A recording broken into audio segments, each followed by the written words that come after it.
He said he was deployed in like I think it was like Croatia or something, like Serbia, and he got a tattoo with his buddies in the Marine Corps. Didn't know what it meant, whatever. And there's a lot more piling on top of that. This was the straw that broke the camel's back because he was already getting smashed by Republicans. Yeah. And take a look at 2024. Joe Biden. I'm never going to forget where I was with Troy Olson. Troy, if you're watching, you'll remember this too. I was with Troy Olson in the exurbs of Kenosha. I think we were in Racine, Wisconsin, watching the debate, and Joe Biden could barely string together a sentence, and his approval so like 60. And like 2 weeks later, they switch him out for Kamala. And my fear is this is what the party's going to keep doing. I don't like Platner by any stretch of the imagination. But all that to say, I feel like, and it looks like, they saw that Platner had A, a lot of baggage, that's true, and then B, he is a propped up, essentially Redditor Bernie bro, more or less, and they want to nip that in the bud before it becomes a real problem for them, and they need to shift their goalposts to the left. Yeah. Would you agree, Mike?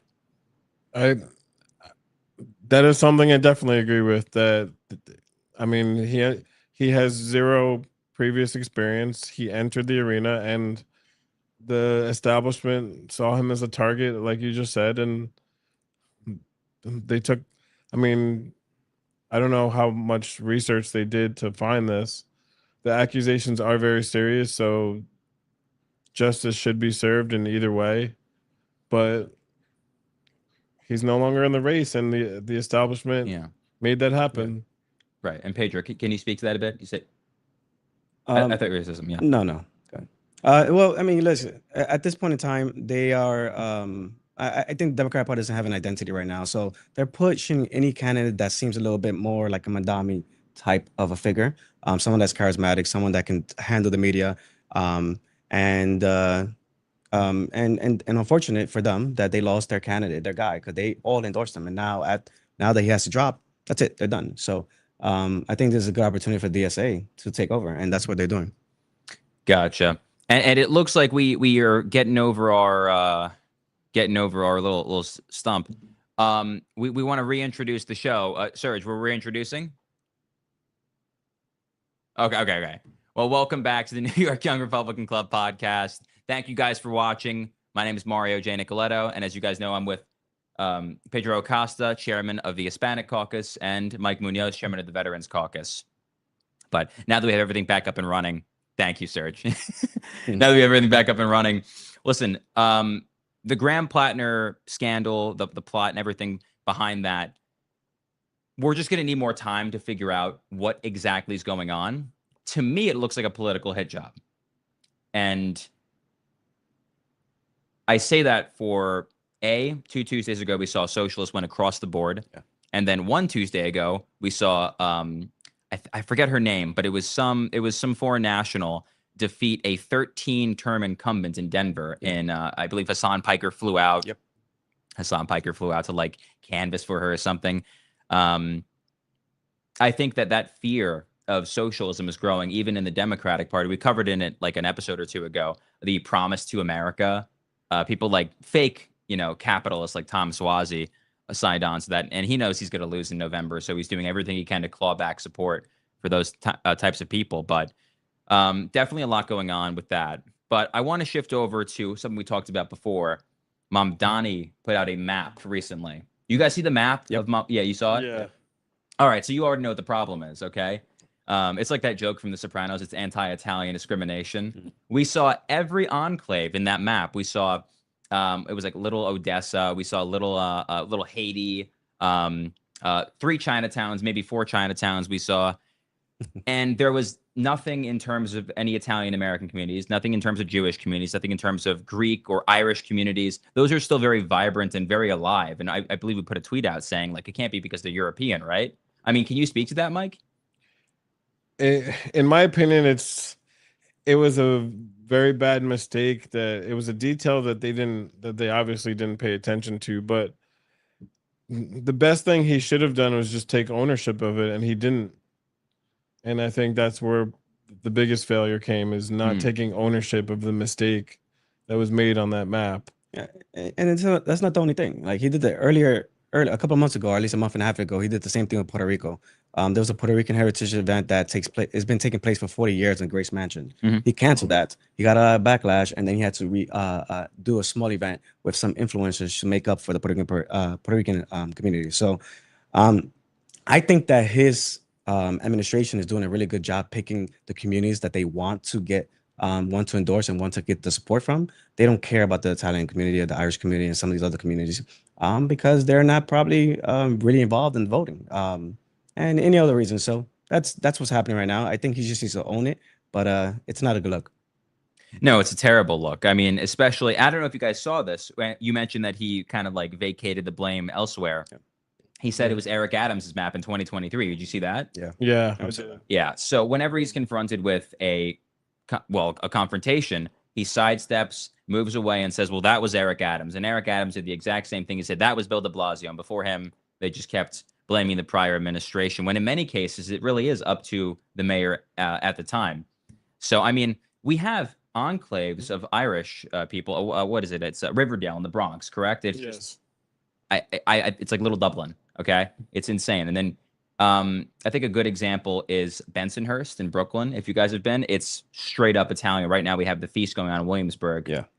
I've never been more spiritually and literally Italian than being at that festival, dude. It's insane. And he's snubbing a lot of different groups of people.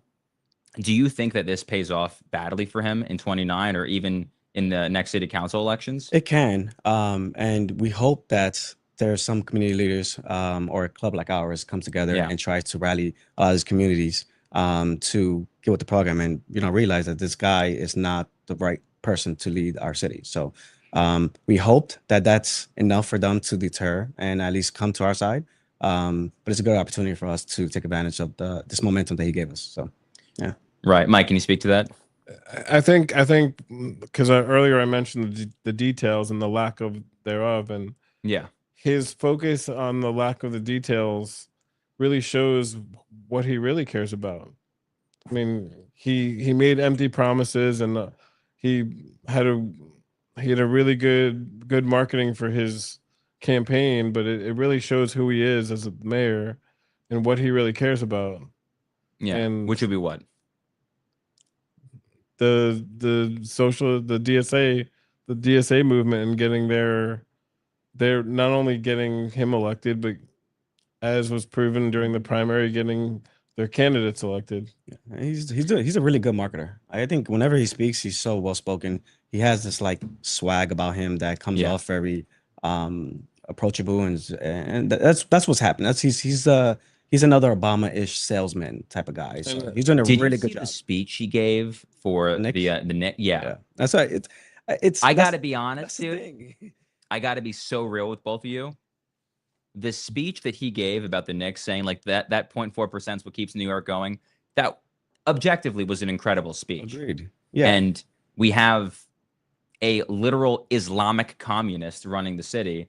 It just so happens that he can speak well. But I cut you off. What were you going to say? Yeah, no, and you're right. That's the thing. It's like I think the Democratic Party does a very good job of bringing out these politicians who are very good with the media, right? I mean, they get a lot of softball questions, but they're just more approachable. They're a little bit more, they're more liked. You know what I mean? I think us Republicans are a little bit more, we're not as cool as the kids would say, right? But it's one of those situations where because he's such a good spokesman, he's a good salesman. He's getting the right people are listening to him, and the right people are voting for him. Unfortunately, so. Right. And that's, I mean, listen, how many Italian American enclaves are going to vote for Mamdani in 29 if he runs again? How many Greek American enclaves are going to vote for Mamdani? It's clear that there is a political spin, especially how many Jewish enclaves. Borough Park, are they really going to vote for Mamdani? And maybe Williamsburg. But I don't even see that happening. I think Williamsburg will vote for him. It also shows from his campaign and the DSA's campaign, them versus the establishment. It shows them taking advantage of the disconnect between the people and the establishment. Yeah, the people, the establishment, they're in power, and they're not paying attention to what the people want or need. And the DSA took top talking points and they ran with it, and they're having success right now. Right. Right. And it's no secret that demographics in the city are changing. I mean, that's obvious. I remember they called, if I'm remembering correctly, they called Bay Ridge, where I live, little Palestine, I think it was called. And I was like, which is true. All right. It's a lot of Arabs there. But there's also a metric boatload of Italians. There's still a lot of Greeks left in Bay Ridge. It's I would say 50-50 at this point. Sure. And then the absolute, and you said the establishment versus the people. I can't even talk today. I got to lock in. The establishment versus the people. It's like he is the establishment in the city right now, unfortunately. Yeah. That's just what's happening. And I'd be willing to bet that in 29, he's going to try this whole gambit again of running literal DSA candidates for city council. That's going to be more questionable than a national race because typically they're focused on hyper-local issues. A good example is Local Law 97. That affects a lot of like co-op owners, condo owners. That's how Vicky Palladino, a friend of the club, won so big in 2023 and 2025 because she attacked that really hard. And Bay Terrace in northeastern Queens has a bunch of people that rent or own co-ops and condos. But I'm getting a bit off topic. I mean, when it comes to Mamdani snubbing the more or less European people in the city, what is there that we can do? Well, I would say more Christians. That's who he's subbing. But I think What makes you say that? Well, every single one of those countries are Christians, right? They're Catholics for the most part. So, I mean, why not? Islam wants to eradicate Christians, so they want to take over our country. But I think the most important thing we need to do is we need to mobilize the troops, right? So they're doing a good job marketing. They have a Sam Piker, essentially campaigning with them. We need someone of sorts, or we just need to come together like the club, get these leaders to come together and tell them that we need to find the right candidates and to vote on this side. That way we can fight against the DSA. The DSA is taking over New York City, and it's a real threat. Mike, I agree with Pedro here, and that this is an opportunity for us to put forward candidates that are here for the people of New York and actually care about New Yorkers and actually getting our city to thrive again. Yeah, and it's funny. You say care for New Yorkers or to care about New Yorkers. Mamdani became a citizen in 2018, right? Mm-hmm. You know the whole joke about like you're not a real New Yorker if you don't go to high school here. Bro went to high school in like, I think it was like I think he grew up in Uganda. Yeah, Uganda. Yeah. Bro went to high school in Uganda, right? I mean, it was probably more like primary school, but it's like you don't know what the struggle was in 2001 or in 2005 or even 2010, right? You became a citizen like 7 seconds ago, and now you're the mayor of the entire city. How can he relate to the people of Little Italy or the people of Bensonhurst or the people of Bay Ridge or the people of Riverdale? He simply can't. And I guess the last thing I'll say about this, and then I want to move on, is that we have a pristine opportunity amongst the Greek community, amongst the Jewish community, amongst the Italian community, and plenty others that I'm probably forgetting, the Irish community, and Christians, Catholics, even Orthodox. There's a lot of Greeks and some Catholics happen to be Orthodox. We have a very unique opportunity to grab those groups of people and say, Mamdani doesn't care about you anymore. Mamdani put you to the side. He never even included your names in there. He included little Odessa. I think he put like little Kiev or something in there for like Brighton Beach or whatnot. But it's abundant to me. You said, who cares about New Yorkers? Yeah. He doesn't care about old New York. This is a battle between new New York and old New York at the end of the day. And I think this is a perfect example of the power of the vote. Because New York City has one of the lowest voter turnout rates in the country. What was it for the primary, Mike? For the primary, I believe for Democrats, it was about 7%, 7 to 10%. Jeez Louise. And like, I think midterm elections average 15 to 20%. Like, the data is there, and it's proof is in the pudding that our votes do count and our votes do matter. And registering to vote and showing up to the polls is, in my opinion, the best way to combat this. Yeah, and just follow up on that as well. Like you made a good point. Like he can't relate to those people. The reason why he can't relate to those people, or rather, the reason why he won, even though he can't relate to those people, is because he has all these gentrifiers taking over these neighborhoods, and they're voting for him. Yeah, these are hardcore liberals. You look at Daria Lisa in District 13. She lost the Hispanic vote. She barely won the black vote. She lost the low income vote, and she lost the elderly vote, which is the group of people who she's saying that she's campaigning for. They're not supporting you. But these liberals, these gentrifiers that come into your neighborhoods who are going to kick those people out anyway, are the ones that's voting for you for power. So you don't have the support of the locals. You have the support of these quote unquote foreigners, right? Non-New Yorkers, who are putting you to the position of power. And it's unfortunate that we don't have a bigger turnout, because if we did, most New Yorkers are going to vote against all these people. But yeah, if we had a bigger turnout in terms of like 2025 or even 2020, the primary in 25, we wouldn't have Mayor Mamdani. We would have somebody else, whether it would be Curtis, or whether it be Andrew Cuomo, God forbid. But the cities, and this is something that Troy Olson has said time and time again, and he's totally correct. He's been vindicated year after year, is that civics in the city is just like dead. Like civic engagement is dead in many areas of the city. If we were to get, I don't know, like not mandatory voting, but like get more young people energized to vote. That's what the DSA is doing right now so successfully. You mentioned about what neighborhoods and what demographics are voting for Mamdani. Take a look at Astoria and bring it all the way down to where the Brooklyn Bridge is. Now take that, bring it all the way down to where the Verrazano Bridge is.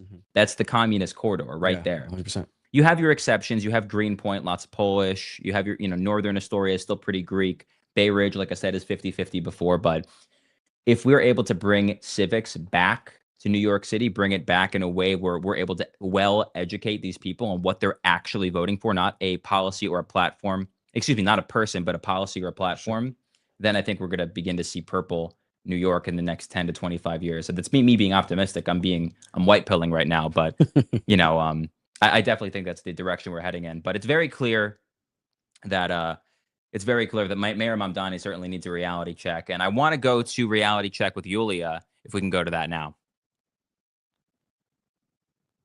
Boy, what a week. Let's start with Iran, because there's a ceasefire, or there was, or there is.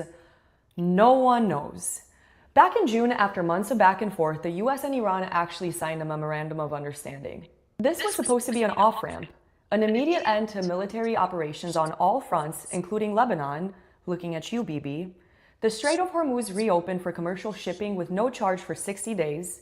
The US naval blockade starts coming down right away. Temporary sanctions relief so Iran can sell oil again, and a 60-day clock extendable by mutual consent to negotiate a final deal on the nuclear program, full sanctions relief, unfreezing of assets, and a $300 billion reconstruction fund. So it seemed like a pretty sweet deal that could buy both sides some time. And then what does Iran do? It attacks commercial shipping again. So naturally, we hit them back. And Trump declares the MOU over and calls them scum. It's a very interesting question. To me, I think it's over. I don't want to deal with them anymore. They're scum. You know what scum is? They're scum. They're sick people. They're led by sick people. And they're vicious, violent people. And then says his negotiators can still talk if Iran wants. So it's over, but maybe not. It's a ceasefire, but maybe not. No one knows. It's a totally normal, very stable situation. But before we get deeper into Iran, we need to talk about NATO, because while all of this was playing out, Trump landed in Turkey for the NATO summit and basically told Europe they've been living off America's tab for too long and the bill is due. Not only blaming NATO. They got a free ride. And if Biden had any brain, which he didn't, he would have said, you got to pay more. And same with Obama. Two bad presidents. But they could have asked, and you would have done that too. It would have been, who knows? But who knows if they would have done happen, and it's and huge. It should have happened years ago, and it couldn't. But Obama didn't do it, and Biden didn't do it, and frankly, Bush didn't do it either. So what's got Trump calling all these guys out? Well, look, every time Trump shows up to a NATO summit, he has this look on his face like a man who agreed to host Thanksgiving and then watch all his relatives show up empty-handed, eat everything, and leave early. And this time he had extra reason. Because when the US launched Operation Epic Fury, we asked our NATO allies, who we have defended, funded, and protected for decades, to help us protect shipping lanes in the Strait of Hormuz, which to me seems like a request that costs them nothing compared to what we've done for them, and we've done a lot. But of course, Spain says no and then calls the operation illegal, absurd, and cruel from the comfort of military bases we pay for on their soil. France says no, Italy says no, Germany says no, and several of them even restrict US access to their airspace and military bases for offensive operations while we are actively at war. Trump said he was testing them. Well, they failed, yet again. What a shocker. You don't get to use our umbrella and then tell us we shouldn't be fighting while you stand underneath it.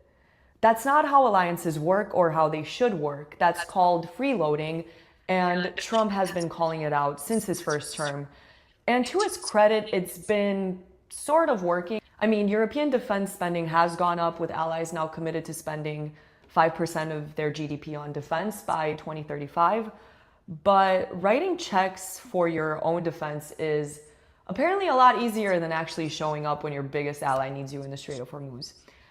I digress. Back to Iran, because here's what I think people forget when they get lost in the back and forth of strikes and ceasefires. We genuinely tried to bring these people into the fold.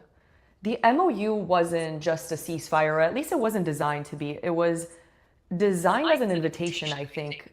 Economic incentives, sanctions relief, reconstruction funds, which were floated for Iran's benefit, I mean, for the Iranian people. The chance for them to rejoin the global economy and act like a normal country. We killed their supreme leader and we still offer them a deal. I think that shows remarkable restraint. And what does Iran do? Well, they continue attacking commercial ships in the Strait of Hormuz, while holding a funeral for their supreme leader where crowds waved Trump banners, in English of course, so there'd be no confusion. At this point in time, for those still skeptical, do these seem like people who want to be brought into the fold? And I'm not talking about the Iranian people who don't have a choice. I'm talking about their leaders. No, they don't. They want the Strait of Hormuz to be their toll booth, and they want a nuclear weapon, and they want regional domination, and they believe they are doing God's work by getting there. It's that simple. The IRGC has spent 40 years exporting terrorism, funding proxy wars, and killing people across the Middle East and beyond. This is a radical jihadist force that brutalizes its own people. So maybe when we hit those, 80 plus targets, maybe we're not attacking Iran, we're attacking the machine that oppresses Iranians as much as it threatens everyone else. Because at the end of the day, the only language they seem to understand is strength. We tried the door, they kicked it, so now we're doing this instead. And look, I get it. Gas prices ticked up again this week. I mean, they've been going up and down like crazy. The midterms are coming, and all that is really important. But can we just remember where we were a couple of years ago? Because the people currently clutching their pearls about prices at the pump are the same ones who are totally fine with $4, $5, even $6 gas under Biden, and thought giving Iran pallets of cash at midnight with no questions asked was a great foreign policy strategy. So, as a reminder to everyone, when there are bombings of Iran, essentially we all pay more for gas because prices of gas and prices of oil go up, as they did today. And I think this is the conundrum that the president is in. What's the price of gas today? You know, the barrel went up to $78 okay. So what's, and it was what's the price of a gallon of gas in the United States right now? It's $4.30. No, negative. But what was the highest price of gas under Joe Biden? I don't. That's Did not, you ever conduct Scott, a that's meeting actually about not the gas question. Yes, The question is how what is the gas is lower today than it was Scott, before he? No, it's. here's what I keep coming back to. Trump and his cabinet are sitting in rooms we don't have access to.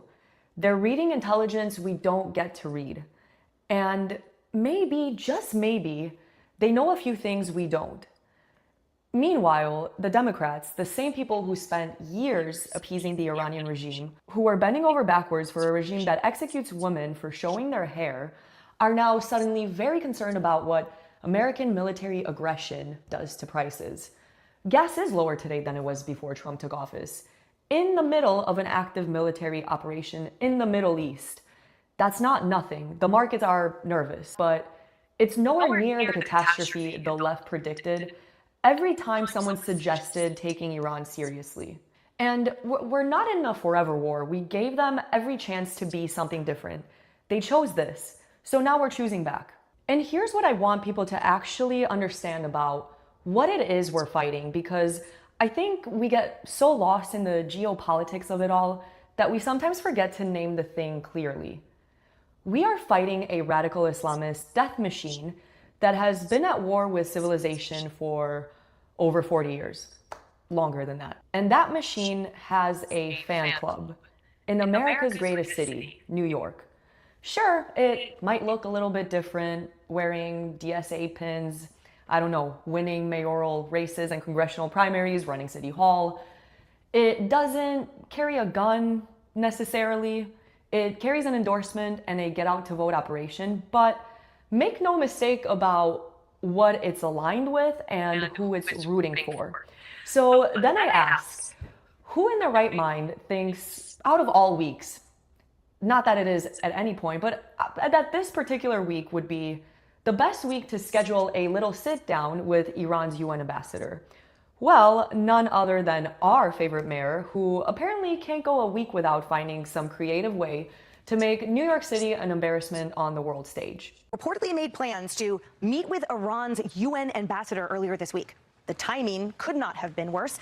And the New York Post reporting this, the scheduled meeting would have unfolded after Iranian troops fired missiles at 2 commercial ships traversing the Strait of Hormuz, an action Monday in direct defiance of an interim peace agreement between the U.S. and Iran. So let me get this straight. While the U.S. was actively striking Iran, Mamdani scheduled a meeting with Iran's United Nations ambassador at 2 UN Plaza in New York City. His International Affairs Commissioner, Anna Archila, apparently set it up.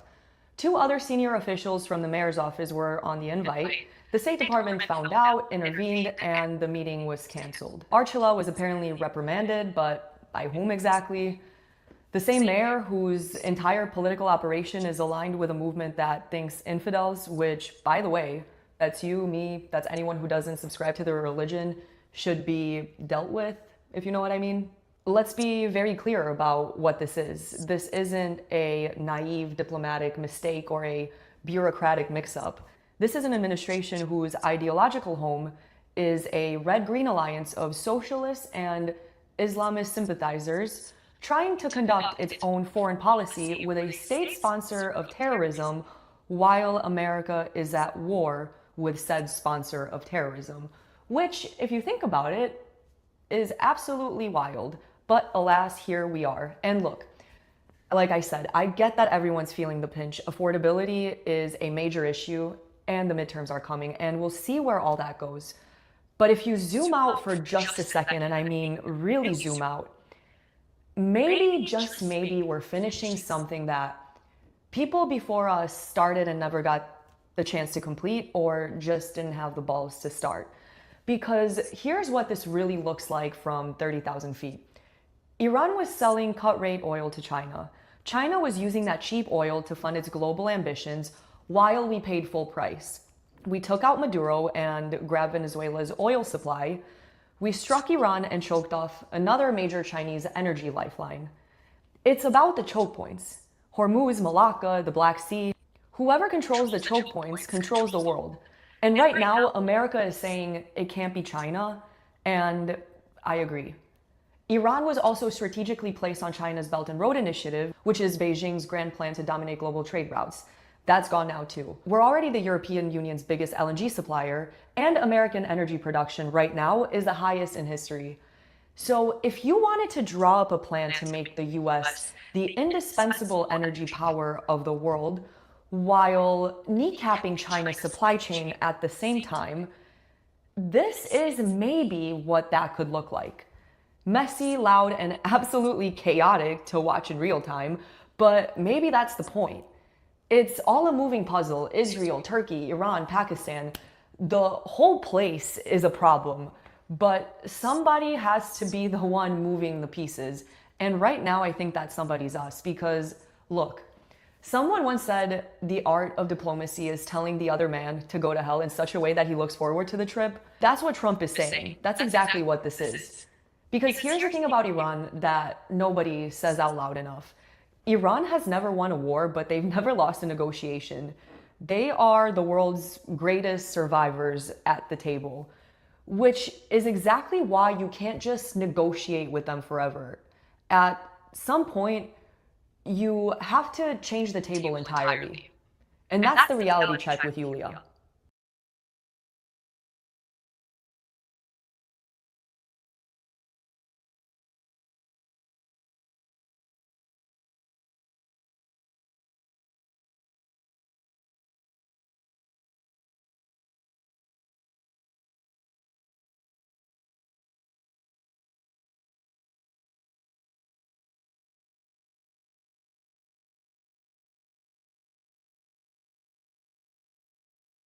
A tough upbringing, but the point is, Mamdani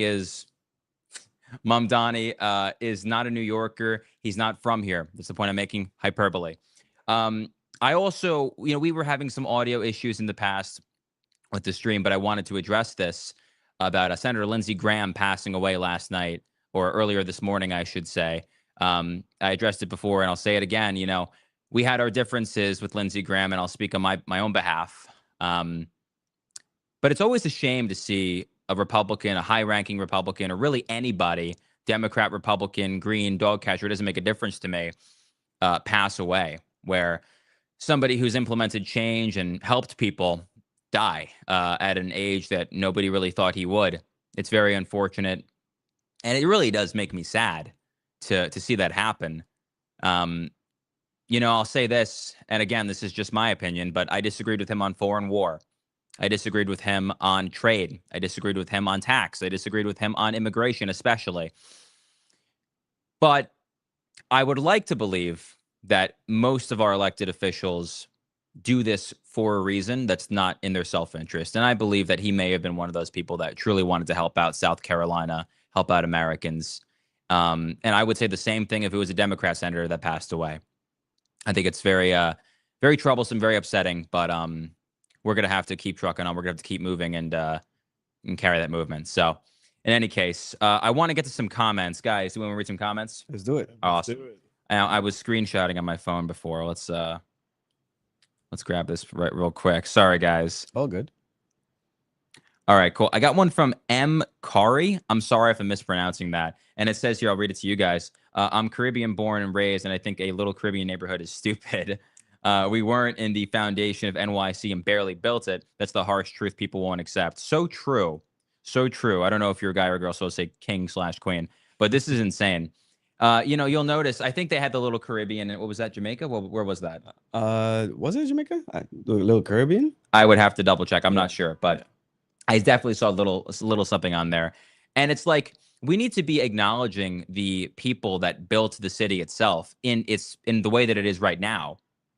That would be largely European, sure. It would also be Hispanics. It would be many different groups of people. But I would like to recognize everybody. And I'm sure, Mike, I want you to speak to this as well after this. But I want to recognize everybody, not excluding the folks that came over on Ellis Island, but only including folks that came in the past 20 to 30 years. Mike, can you speak to that? Yeah, the immigrant groups who built this city and who came through Ellis Island, and they adjusted to American ways of life and American values. And I mean, many of those immigrant groups are a large portion of them are police and firefighters. They make up a large portion of those public servants. So yeah, to dismiss them and not even mention them, it's insulting. It's true. I mean, go to Bensonhurst. Like I said before, go to like Howard Beach in Queens. It's entirely cops, firefighters, EMS, former military, current military. Yeah, no, I would absolutely agree. I'll just call you M. Kari. But I wanted to get to a different one over here. Our boy, our top guy, Thomas Kellogg, comments every time. We love Thomas. We love to see it. Just got back from D.C., lost my voice. We were at the Nationals game. I think that's baseball. I'm not super well equipped with. Is that baseball, guys? That is baseball. It is. All right. I'm not, as you can tell by my everything, I'm not a sports guy. People got pushed for wearing a freedom hat. That tells you everything you need to know. Yeah. It tells you everything you need to know in one sentence. People are just getting pushed around for wearing a freedom hat. It's not even saying Republican or Democrat. It's just saying freedom. At an eventual point, I mean, these people are just, many of them are just bothersome and sometimes violent for the sake of being that way. They'll see someone that aligns somewhat with a Republican, and they're not going to appreciate it. So be careful out there, man. Be careful out there. I respect what you're doing, and I'm appreciating that you're commenting. We got one more. Kirkland Red 100s. That's actually kind of fun. Yeah. Kirkland Red 100 said, if there was a 1/10 of a 1% chance that Iran were about to get nuclear weapons, we would have to still attack Iran. Bro. Homie. No. If we mean a ground invasion, if there was a 0.01% chance of Iran having nukes, is that worth us sending our guys into Tehran? I mean, absolutely not. No. What do you think, Mike? Absolutely not. I mean, I have firsthand experience invading a country. I was part of the Iraq invasion in 2003, and I was sent to war on lies. So on this matter, absolutely not, is my opinion. Yeah, I mean, listen, it's Iran's way different than Iraq too. They got 92 million people, and they will die for their leader. You know, these people in many cases are extraordinarily loyal. After they assassinated the head leader of Iran, the cohesion only got stronger from what I was viewing and from what I was seeing. So no, I would have to disagree. I'd have to say that if we had a 0.01% chance of Iran having a nuke, I don't want to send boots on the ground. I don't even want to waste our money sending missiles over there. It's 3 continents away. I don't want to deal with it. Not going to happen. But that's a pretty scary prospect. For sure. Pretty scary prospect. I want to go to our Sunday scaries now, and we'll be right back.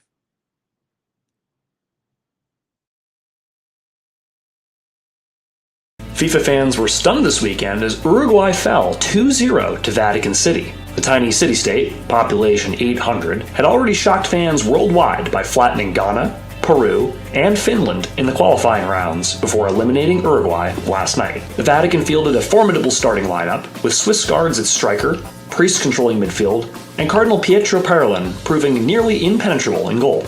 The match was not without controversy. Uruguay insisted the opening goal was offside, while claiming the second was the result of divine intervention.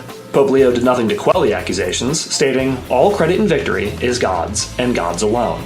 The remarks have since prompted FIFA to open a formal investigation.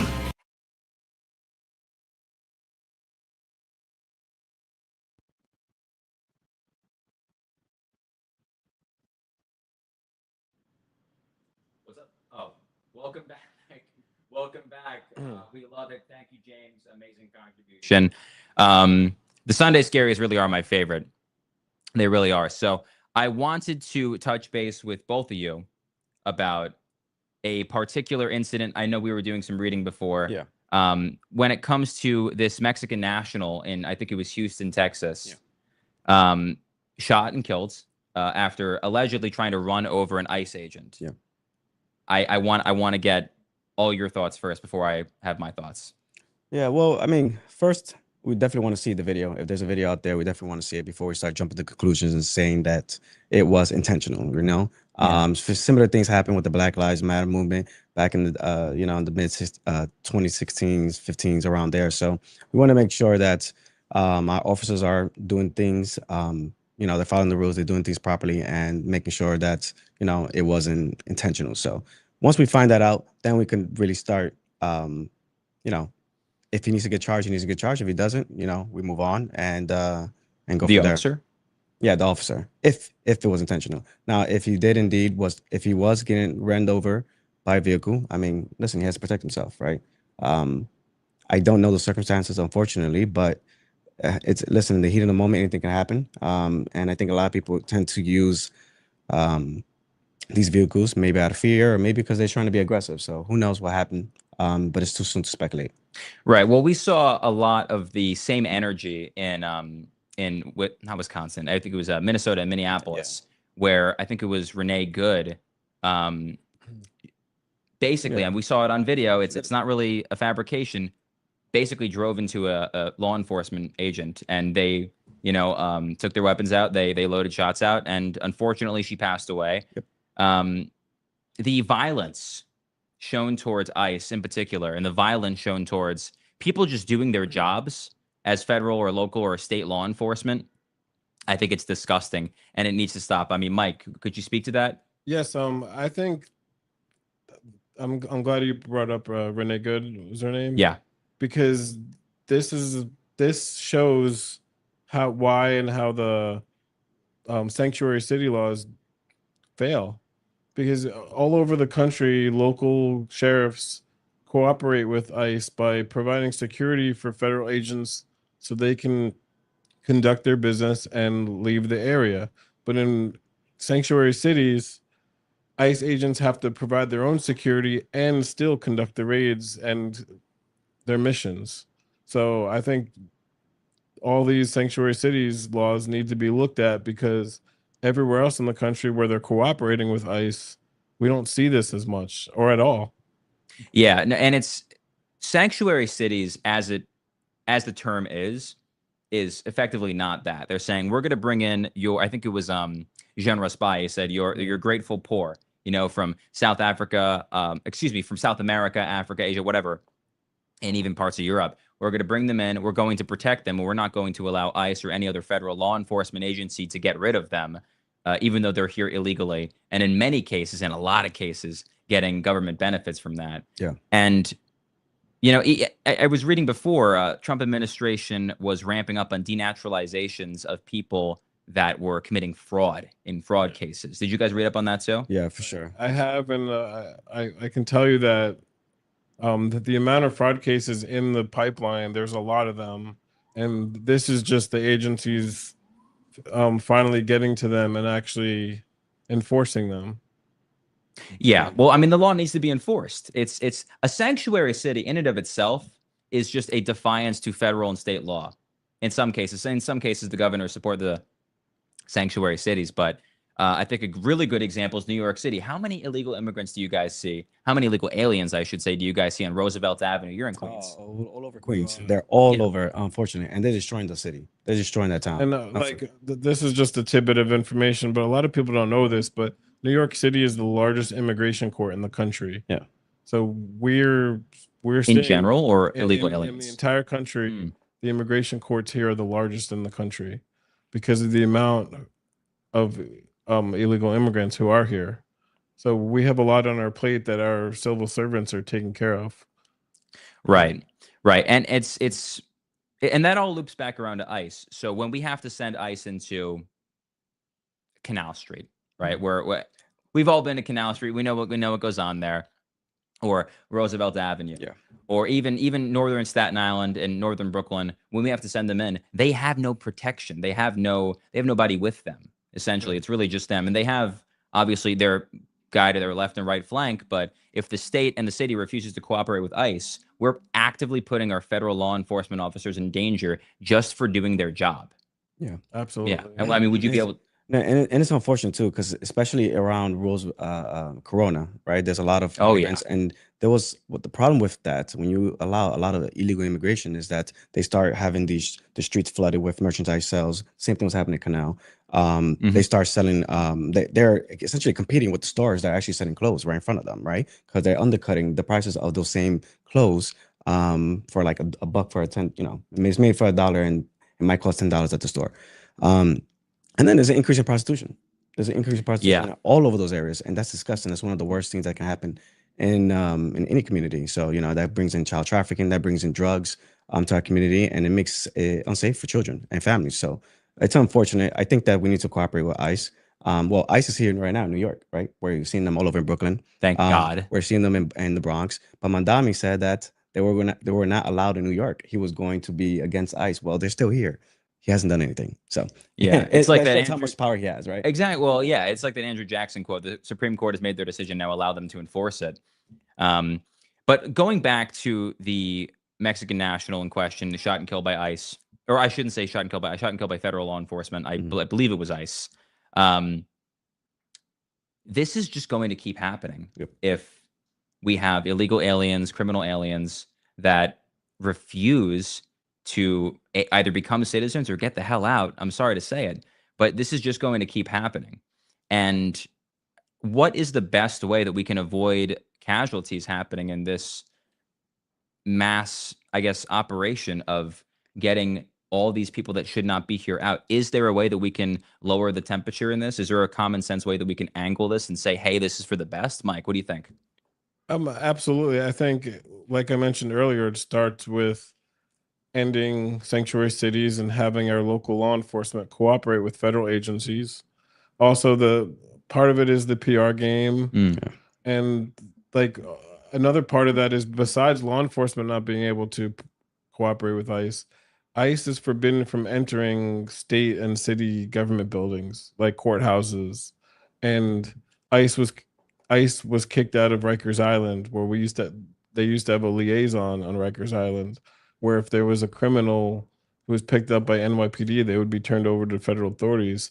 They were kicked out of Rikers Island, so those criminals get released to the street. Yeah, the optics behind ICE has been pretty bad, and I think the Democratic Party has done a really good job, kind of bringing up the temperature. Right. I think a lot of people are just seeing them as just this direct agency that works under Trump, and all they want to do is terrorize, all these different cities, which is not the reality. Every single country has their own version of ICE. Right now, you see in Mexico, they're protesting against all the Honduras migrants that are over there. Dominican Republic, Jamaica, Barbados are protesting all of the Haitian migrants that are coming over.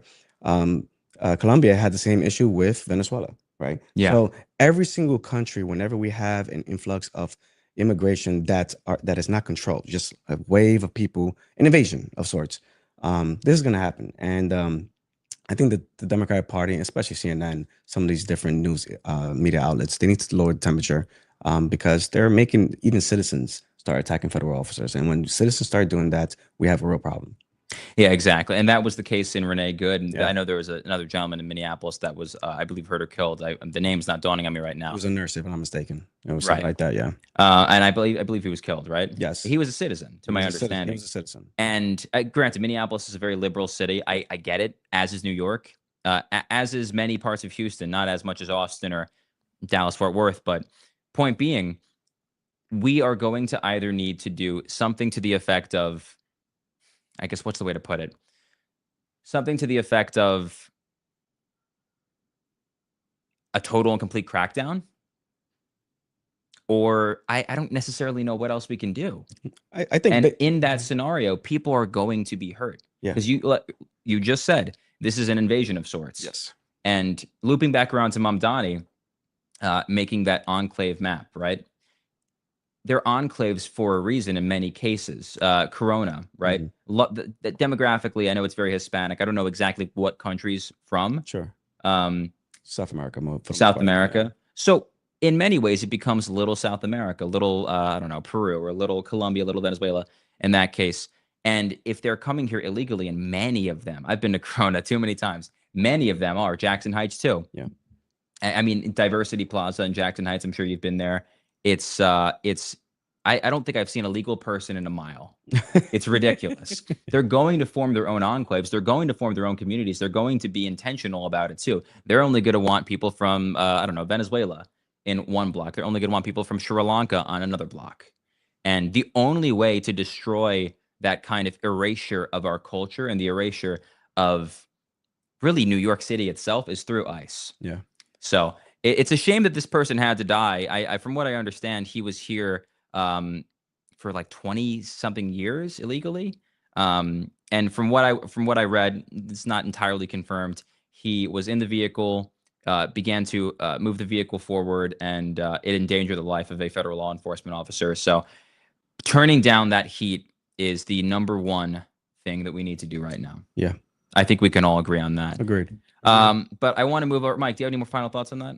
No, I think you hit it right on the nail. And I think to Pedro's point, bringing down the temperature of the PR for ICE should be a priority. Gotcha. All right. Well, listen, where can we find you guys on socials? Where can we find you guys just in general? Pedro, where can we find you? On Instagram, my name is at Pedro J. Acosta Jr. On Twitter or X, it's P Acosta 613. Awesome. Mike, what about you? I'm on Instagram, Mikey M2535. We love it. We love to see it. And for little old me, all you got to do for me is hit the follow button on NYYRC_campaigns on Instagram, and you will have all the appreciation in the world from me. We are going to wrap our show here. However, after this, we are going to be displaying the Frank Forum, and that's going to be a very exciting conversation between Frank Filicomo and Troy Olson, We're going to get that to you now. Thank you so much for watching. God bless you, and good night. All right. Hello and welcome to the Frank Forum podcast. My name is Frank Filicomo. I'm the founder and editor of thefrankforum.com. And I'm joined again by my good friend, Troy Olson. Troy is the Sergeant at Arms of the New York Young Republican Club, co-author of The Emerging Populist Majority, and a contributor at thefrankforum.com. Troy, how was your semi-quincentennial celebration? And did you do it in New York, Minnesota? Where were you? I was in New York, and I charted out a whole itinerary with the family. It's a whole production to get anywhere when you have two little ones. So you got to have a whole pre-production. So we did a 3-4 day. I felt a little bit like I entered my Clark Griswold phase of life with the weekend. I hope the reference is received by the listeners out there, or even by yourself. Yeah, is that going to land for Gen Z? Well, I mean, it barely lands for me. I mean, the last one, that was one of the first movies I saw as a very little kid, actually. I remember going to that as a family, and that's about the age Theo is now. Right. We took him to Toy Story 5. So that was one. That was the family outing. That's probably the second or third movie he's seen in his young life. And I guess it's the first movie my daughter has seen. And then the next day, I took in with a fellow veteran, fellow Army vet, took in Young Washington. So that was very in theme with the weekend. And then we went and saw some tall ships, the naval review. And then the fireworks, first time my son saw fireworks, and he kept saying it over and over again. And so I got my phone out. I'm like, well, I have to record this. This is too adorable. That's awesome. But where did you guys go for the firework display? Well, upstairs on our roof, you can see a good amount of fireworks. And the reason that was my choice is, I'd like to think if I were in Minnesota around lakes country, we would have, of course, done something. But to get from A to B, especially at night in the city, is pretty challenging with children. And I knew that you'd be able to see fireworks up there, and safe, secure area, watching fireworks. And one got a little bit closer, too close for comfort, and so he got a little scared at that point. Hopefully he doesn't dislike this years later, where I'm sitting doing the narration of the play-by-play. But it led to this great moment, this really great dad moment as we get in there. And I said, yeah, it does get too close. It is scary, buddy. And he's like, and I said, I've had a lot closer calls than that, even lots of loud bangs right by me. Right. And then I just said it in a generic sense. And then he said, was that when you were in the desert? And he asked about it a little bit. I'm like, I'll tell you about that when you're a little bit older. Yeah. That's a lot for him to process at his age. Yeah, no, but he enjoyed it for 10 minutes, which is about how long, in my view, a fireworks show should last. I don't want to watch. Actually, full disclosure, a lot of veterans don't particularly like fireworks, to be honest. A lot, so I'm okay with them, but I have a lot of battle buddies, who are heroes to me, who do struggle with them. And so,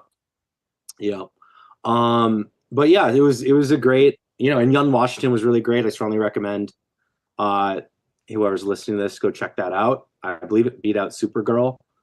And I don't even mean that to be like a commentary on, look at Hollywood's woke filmmaking got beat by right. I mean that more so. Although that's always a plus, right?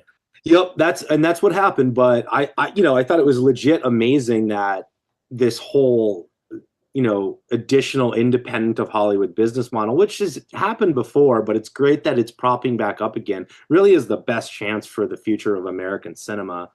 And that ties into, art and culture, which is a topic.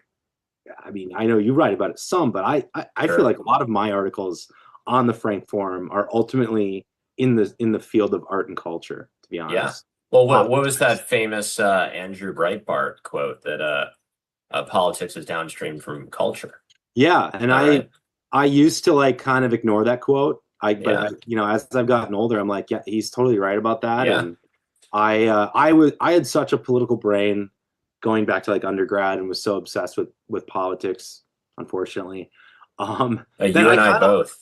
I discounted culture, and one of the reasons was I really disliked. I looked at politics in the lens of policy and trying to get, excuse me, to the right economic policy, especially the right foreign policy. And I always got upset when so-called social issues or cultural issues would derail that conversation. I always resented how much of the oxygen in the room they took up. But as I got older and older, I'm like, no, there's something to this. This isn't just like something to write off. I actually have to take this. If I want to turn around my country that I love and turn around the civilization, I have to, this is actually intricately important and cannot be just written off. So yes, as I got into my 30s, probably that's when I started switching to understanding that Andrew Breitbart was totally right. Yeah, I think that the conservatives have largely not paid much attention to cultural issues. I think Bill Buckley, when he founded National Review in the 1950s, was acutely aware of the importance of culture. But in large part, it's been pretty much neglected. I think, you know, I hear a lot of people say that conservatives nowadays should steer clear of cultural issues. I disagree with that. I think that it's extremely important. I was actually just in Philadelphia for the semi-quincentennial, and the fireworks were rained out.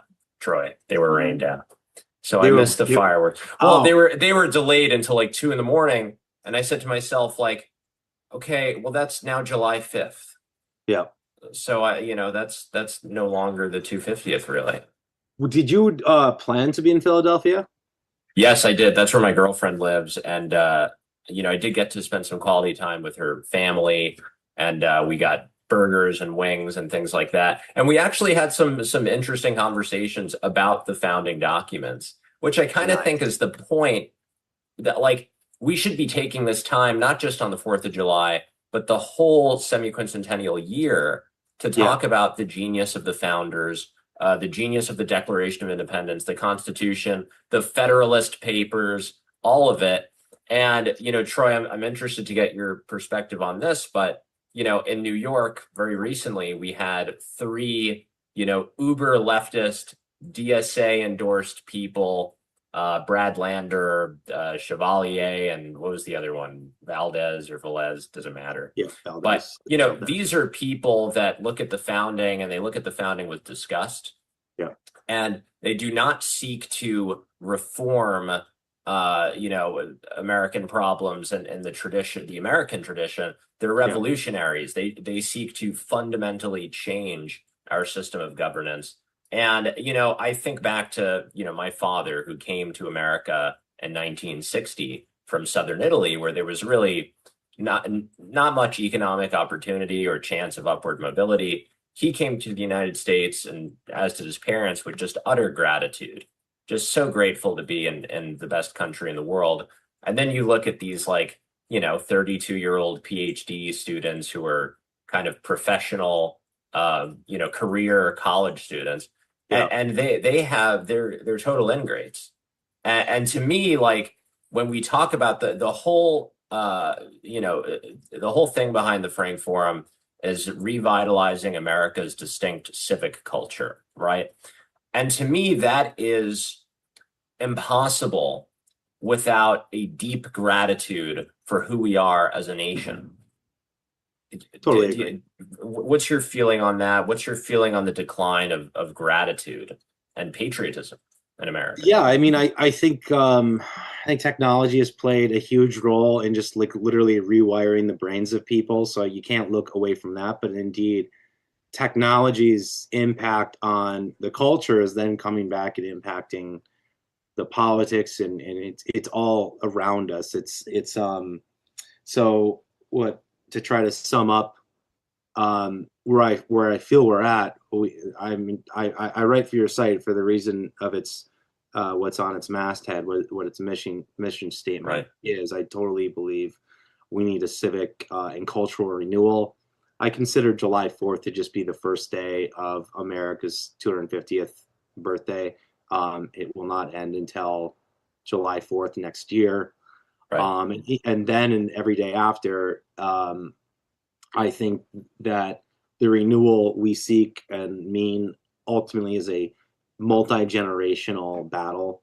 Yes. And it cannot be measured in a set of policies. I think that it's hard to put a measurement to it if it can't be measured like that. But to me, I think I'm going to cite the pride question. Are you proud to be an American? And I'll even take that out of our particular history for a second. I just don't know why you wouldn't be glad to be where you're from. Yes. Like, who wants to be a part? I mean, it's the reverse of the Groucho Marx joke. I don't want to belong to any club that would have someone like me as a member. That's a very funny joke, but and intended as a joke. But the serious corollary to that, it's like this. This is the land you were. At least in my case, in your case, don't you want the place you live and are existing in to be a good place? Right. And to have it be a good place, you should have a sense of pride over that place, I think. And if you do have criticisms, I think, as with all things, in balance and fairness, the critics of America do not judge it in the context of the times ever, nor do they accurately and appropriately compare it to other countries across the world. Yes. And oftentimes they haven't really traveled across the world. And my appreciation of America and the great American story, although it has an origin point that I think we'll get into a little bit later. Every time I left this country for a significant period of time, whether it's to study abroad at Oxford or to deploy to the Middle East, which are two diametrically opposed experiences. Every time I came back to the United States, I was so grateful to be back in the United States. And in the case of my deployment, it was a top 3 moment of my life. I was so happy to be back. And we have our flaws, but that's because we're human. Yes. Every country's made from humans, and they're gonna be flawed. But I think our structure is so great that it sort of is a check against the flaws of human nature. And that's what's so brilliant about some of our founding documents. Yes. Well, someone said to me recently that, the saying warts and all, but there's been far too much focus on the warts. Yeah, absolutely. And I think that's a good way of putting it. You'll hate this author, Troy, and I have my problems with him, but David Brooks wrote. No, I love unpacking the David Brooks article. He's a contradiction in many ways, but he's a softie at heart and is reaching for something. And I think he has a sort of communitarian streak. And he wrote a book that I think is worth reading, and it's called How to Know a Person. Yeah. And in the book, there's something that he calls a gem statement. Yeah. And what a gem statement is, let's say that you and your brother are arguing. I think this might be the example he gives in the book. You and your brother are arguing about how best to take care of your aging father in his infirm years. And you're arguing and arguing. But the gem statement that kind of calms the temperature down is we both want what's best for Dad, right? Yeah. So that's what you kind of come back to. The gem statement in American politics between the left and the right ought to be we both want what's best for America. And unfortunately, I think you see this with the far left flank of the Democrat Party, is that they aren't actually interested in what's best for America. They're interested in fundamentally reorienting America into something that they see as, I don't know, maybe a socialist utopia, heaven on earth type thing. And so I think that you know, if you looked at, I don't know what the best example is here. If you looked at Kennedy and Nixon on the same debate stage, I do genuinely believe that although their views for America were in many ways diametrically opposed, they both had the common gem statement of we want what's best for the country. And so it worries me that not only are we not on the same page, I think it's actually okay to not be on the same page. We're not reading from the same book. We're reading different books, and their book is really being written on the fly in a lot of ways. I know they'll maybe they have their own set of founding, cult Marxist fathers, if you will. Right.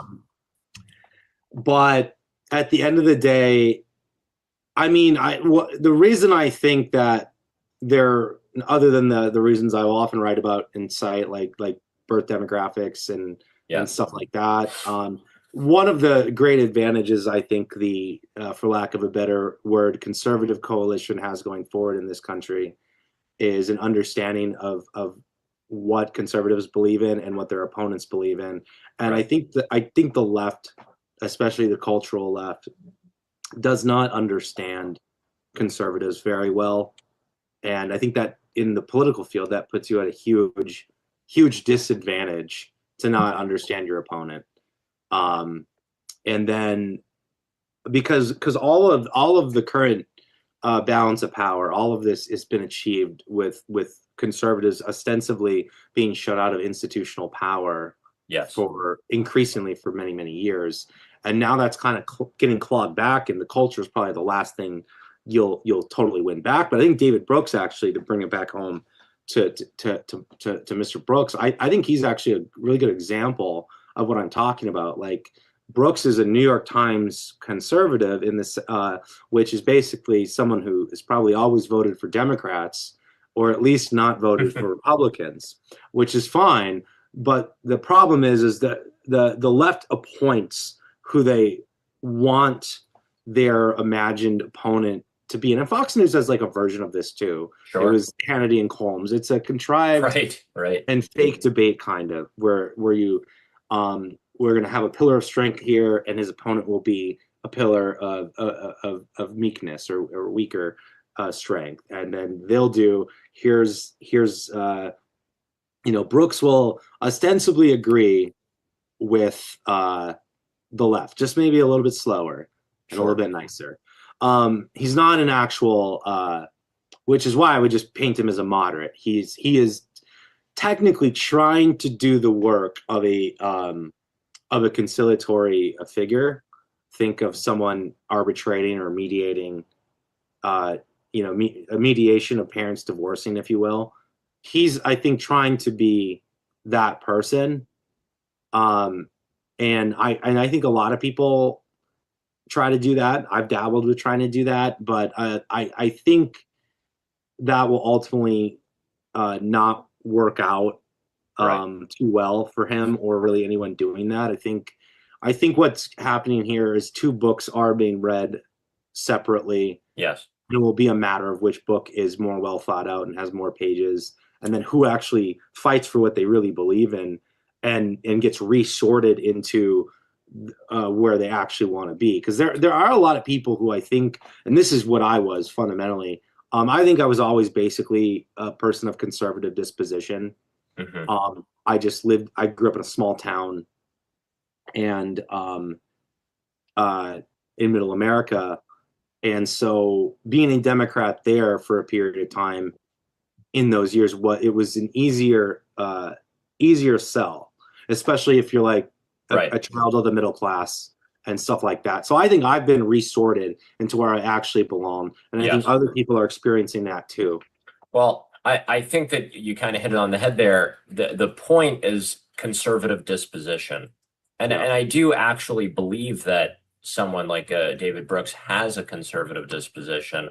Yes. I think that unfortunately, and I hate to use this term because it's become so overused and cliche, but he is kind of the prime example, along with, say, a Bill Kristol, of he is a victim of Trump derangement syndrome. Yeah. Because if you take away the Trump years and you actually read Brooks, see, here's my problem with, I mean, there's certain people that will say David Brooks is a neocon and Frank Fukuyama is a neocon, but they haven't actually read any Brooks or Fukuyama. Yeah. It's like we have. And if you actually read these guys, I think you understand that they have a small c conservative disposition. They are not leftists. They're reformers, not revolutionaries. Yep. They think back to the American founding with fondness and not with disdain. I think, again, this is a problem of Trump derangement syndrome. Just to pivot slightly a little bit, because I want to make sure that we get this in, a lot of, when I say I'm grateful for America, a lot of that is because it was inculcated in me from a young age. Yeah.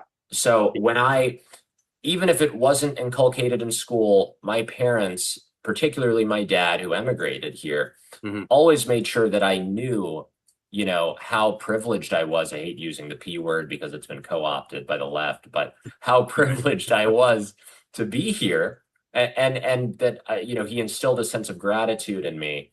Especially you see parts of the non-West and even parts of the West these days.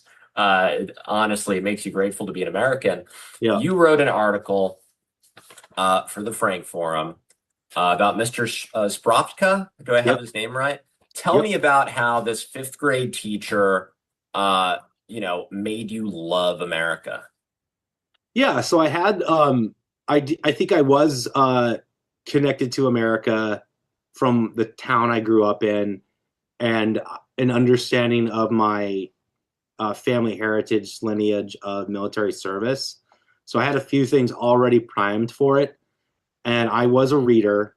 But in his fifth grade class, for the first time, and I think this is probably the earliest grade where they even try to tell you the American story. It's usually, I mean, sadly, is it even happening at all in New York City's K through 12? I very much doubt it. Or if you get it, you get a sort of revisionist version of it. Yep. And so in fifth grade, you're going to get the American story. You're also going to get a little bit of world history too. So it wasn't just you get the fifth grade version of the American story, of which the American Revolution and founding period was like the most impactful portion of it. But there was also this sense of who the man was. Mr. Sprovka, was clearly a man who had traveled the world. We learned a bit about world history too, not as much as you can in that stage.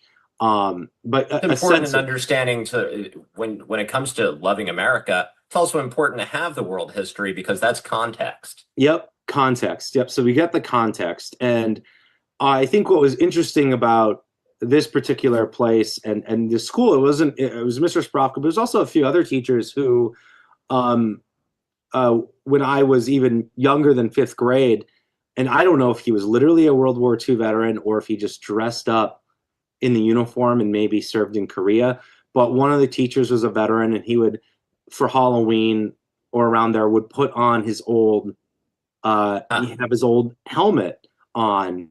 And so that was very fascinating. You had hopefully it wasn't a sort of Mike Dukakis sort of helmet scene. No, it was, but it was just very beloved. And Mr. Sprovka belonged. He didn't do that specifically, but he belonged to that lineage of this solid man in a small town who is a pillar of your community, lived in the most interesting house, I thought, from an architectural standpoint, and had traveled the world. So, I always like to say I kind of grew up in the Shire. It was a great place to grow up, but it's also it's kind of hard to leave. And then you do leave and you experience the world, and then you can't go back there because it's almost it's like Frodo coming back and he has to go off to the Great Haven. So I consider that I relate to all that, especially as a veteran. I can relate to that story really, really well. And I think that's what Tolkien was ultimately right. That's what he was actually writing about in a lot of ways. But yeah, so Mr. Sprovka, it's not like I could tell you the details of particular lesson plans and days. I just remember how it felt. Because this is early enough in life where when you get older, you're only going to remember how it felt. And from then on, I was instilled with an interest in American history, in American civics, in the American story. And it was such a strong pillar that it stayed with me as part of my core, even as my interest in education itself ebbed and flowed with whether it was challenging or whether it was, depending upon what I was interested in the given year. I was a pretty good student in those years. But then I did not, as I got into middle school and high school, I very much turned against education. And then I went to college, obviously straightened up and did well in college, well enough to go to law school and graduate school and whatnot. And ironically, I look back at those early years, and that, it's a public school. It's the only game in town. And that's most of the country is set up like that. And I'm like, actually, that was a really good core. So you said earlier what privilege was. I think privilege is having the opportunity to get that and having two parents who care about you. I think those are the great privileges. And I think those supersede all other advantages is having two parents that love you. They don't need to know everything about the world. Like they're not going to. It's their job to try to steer you in the right. Your moral education rests with the parents, I think, like at the big picture level. But the details, you're going to grab mentors. You're going to have a teacher along the way. And he wasn't the only teacher that I remember like this. There's a few others, but for the American story, this is the one I remember. Because I got it retold to me later. As you go up, you get it probably 2 or 3 more times. And it was never quite the same. It was always told with maybe a tinge of what we would now say cynicism about America. Well, listen, I mean, when I was a graduate student, I'm actually wearing my NYU shirt right now, but I was ensconced in people who thought that, the main thing to know about the country was our original sin. And then after our original sin, systemic racism, even though that was always poorly and ambiguously defined. And so, you're kind of taught that the people to admire are the people that stood up to the system. But you're never taught that what our founders accomplished was in itself revolutionary and remarkable. I mean, I think, Troy, I remember you said this to me a few years ago. It's the only successful revolution is the American Revolution. You look at what the Jacobins did during the Reign of Terror in the late 18th century in France, and you realize, man, that could have been us. The U.S. could have been dead could have died on the vine if it were to have taken the Jacobin tone. But you have today, unfortunately, and in New York, we see it firsthand. You have people that I think wish the founding would have been more Jacobin, which is totally strange to me. We would have considerably less prosperity and we'd be considerably less free. Absolutely. They couldn't even get through their actual revolutionary period to really found anything without a lot of political murders coming into the scene. And then they ended up with I can tell you exactly how a version of the Jacobin revolution would go here. We'd end up with our own Napoleon. We would end up with a military strongman. And so honestly, some of these things that we revere here that we're speaking of are in the left's best interest too, whether they will admit it or not. They should revere the Bill of Rights. They should not look at the problems and successes of America and individuals within America in purely materialistic terms. There's no doubt we have great material prosperity, but I swear the most materialistic people I see these days are on the left.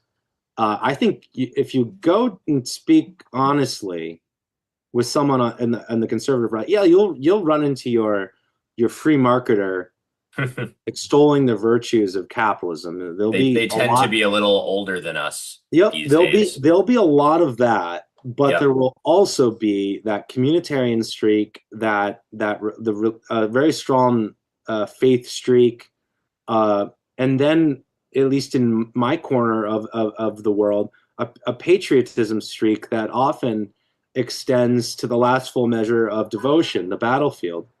Yes. And there's a lot of middle Americans, especially, are very much like that. You get not too far outside the coast, and actually you walk around this city, and there's something humble about these two backgrounds. I speak of the small town background, and the military service background. You can't help but be a very tight-knit community in most small towns. It's not perfect, nothing's perfect, but it's a lot easier to see. It's the Jeffersonian angle, where he thought basically any place that had more than 20,000 people is corrupt. And when he was talking about the evil big city in his day, he really was talking about a city of maybe 30,000 people. That's right. That's right. And I have my own Jeffersonian number that I place on it today. I feel like if you get above 100,000, you start to have big city problems, as I call them. Those problems percolate upward. And in the biggest city near my hometown, Fargo, North Dakota, has surpassed 100,000. It's been growing very fast for a while. And you're on the money. You're starting to see, homelessness. You're starting to see like certain things that I never saw a homeless individual until I was like 19 years old and living in St. Paul, Minnesota. It just wouldn't have been acceptable to my hometown for someone to be homeless on the street. I think that, and we could save this for another episode, but I think, social capital and this idea of that we should, look out for each other, there should be a neighborhood watch and all of this stuff. I think those problems become much harder the bigger cities get, or the bigger municipalities get. So when you have a very small locality, I think everyone feels like they have stake in it, and they feel a responsibility and an obligation to it. Whereas a place like New York City, I live in Brooklyn, could often feel depersonalizing because it's just so big and so nebulous that it's hard to feel tethered really to anything. And I say this as a lifelong New Yorker, but I'll end on a positive note.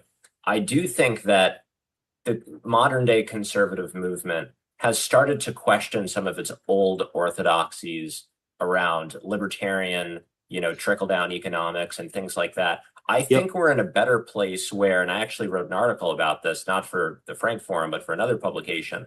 I think that we could take kind of what Bush was trying to do in the early aughts with compassionate conservatism.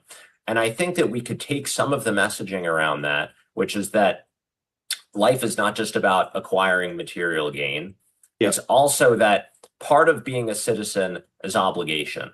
It's obligation to your fellow countrymen. It's obligation to your family. It's ultimately obligation to the nation, which just so happens to rhyme. But and it's also an understanding that we are not just solo automatons that bear all of these great rights, but we are responsible for each other. And so I think that, whoever it is that takes the mantle next, JD Vance or whomever, I think they fundamentally understand that. My hope is that their solutions to modern day problems are not what the left wants, which is top-down paternalistic solutions, but rather bottom-up solutions that are rooted in civil society. And so we'll leave it here for now. Troy, next time we see each other, I hope we'll be in the studio. As much as I love your backdrop. Yeah. But we'll slowly build towards getting that nice front porch Republic type set. We'll be rocking back and forth with pipes in our mouths, before you know it. Yep, we could have those props and we'll make it nice and homey, and we'll continue to talk about America's distinct civic culture and the prospects for its renewal, which I think is the most important thing that we ought to be doing this century. Yes. Go read Troy's piece if you haven't. We'll put it in the YouTube description. And thanks so much for joining us. We'll see you next time. Thanks for having me, Frank. See you next time. All right. Take care.